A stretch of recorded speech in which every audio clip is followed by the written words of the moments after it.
असंयुक्तहस्ता, single hand gestures.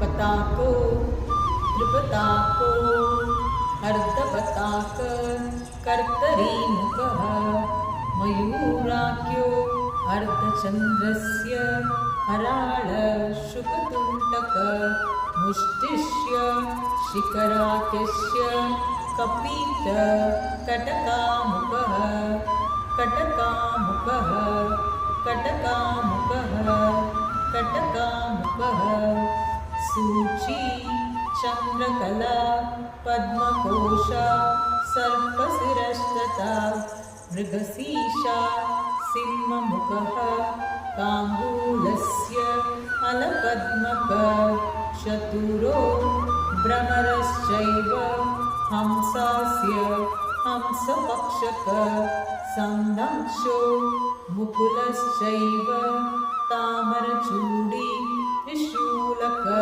एवमत्सेषु युज्यन्ते पताकहस्तभावना।